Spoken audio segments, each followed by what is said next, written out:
Greetings. Today is Monday, July 28th, and we see some signs that the bulls are indeed getting stronger. We do see some evidence of a pullback that might be in the cards. I'll show you that in a second.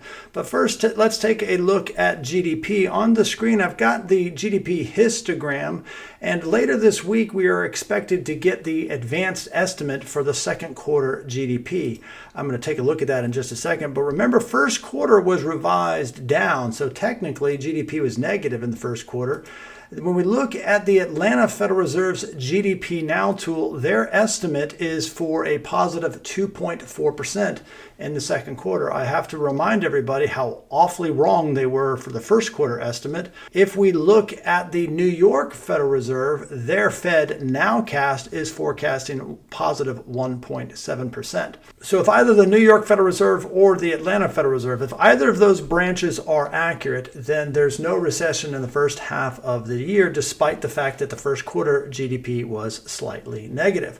But remember, the Federal Reserve is going to be meeting later this week, and Chairman Powell will give his announcement about whether or not they're going to cut rates. We all know that President Trump has been very loud in his admonition of Chairman Powell and advocating for rate cuts. Well, what are the probabilities markets suggesting? Well, on the screen, I've got the probabilities market, and this bar represents the probabilities of rates being in the 425 to 450 basis point range. Well, that's the current range for the Federal Reserve Fed funds rate. So the probabilities market is not suggesting that there's going to be any rate cuts this time around, but the next meeting would be in September. What's the probabilities market say for that? Well, now we start to see a much higher probability that we might get a rate cut in September. So let's switch gears now and take a look at the stock market. I want to show you some evidence that suggests that the bulls are getting stronger. On the screen, I've got the traditional cap-weighted version of the S&P 500.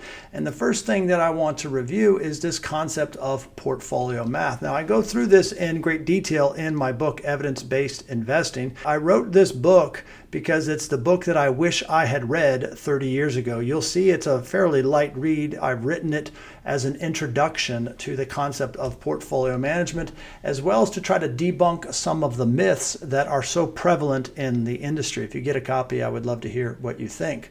So that said, the concept of portfolio math is here. We see from this peak down to this trough was about a 21% decline, but notice the S&P 500 had to rally 27% in order to get back to break even.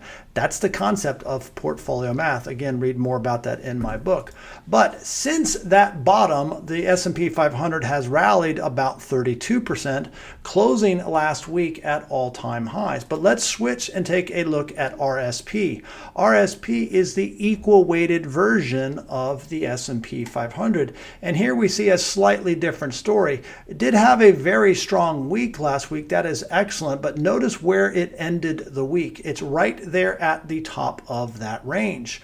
So there is a risk that this level from the early part of last part of last year is going to act as a little bit of a resistance to the equal weight version moving higher. So the fact that RSP, or the equal weight version of the S&P 500, is back to those highs, that is indeed encouraging and does demonstrate that the bulls are indeed gaining some strength. But I promised I would show you some evidence that suggests that we might be due for a pullback. So returning to the traditional cap-weighted version of the S&P 500, I've added the RSI in this bottom pane. Without getting into the details, anytime this indicator crosses above the 70 mark indicates that the index or the stock is overbought and is due for a pause or a correction of some magnitude. When it has been extended, and you could argue it goes back into May when it's been this elevated, that suggests the longer it stays in that range, the more likely we are due for that pullback. No guarantees, of course, but that's just a warning. So year to date, the S&P 500 is back to new all-time highs. IWV, the Russell 3000, which is a better measure of the U.S. stock market, is also near all-time highs. RSP, I just got done showing you. But what about small caps? IWM is the Russell 2000. That is the small cap index that most of us follow to measure the smaller companies. And if we're going to be in a robust bull market, you really need more than just the S&P 500. We need to see the small caps start to participate too. So let's examine them. So now on the screen, I've got IWM, that Russell 2000 ETF. And what I want to highlight is the level where we ended last week. It's right in this range, which has been very important. But let's zoom out just a little bit.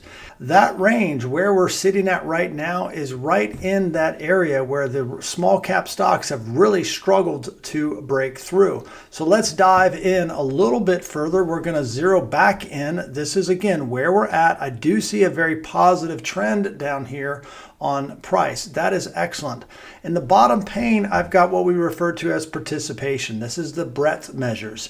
So what percent of these 2,000 stocks are above their 20-day moving average, their 50-day moving average, and their 200-day moving average? And in particular, we'll zero in and take a look at the percent above the 200-day moving average. Again, you see that nice, strong trend. But at the end of last week, it still has not crossed over into the 50%. So more than half of the small company stocks are still technically in a long-term downtrend. However, when we switch the metric, we switch the indicator, take a look at RSI. RSI here is not overbought. As for us, we will continue to be disciplined and manage our investment portfolios according to our investment management process. If you don't have a process, would strongly encourage you to get a copy of my book. And again, remember, all proceeds from my book will be donated to organizations that are helping Western North Carolina recover from Hurricane Helene. If you have any questions, by all means, send me a DM. Thanks for watching.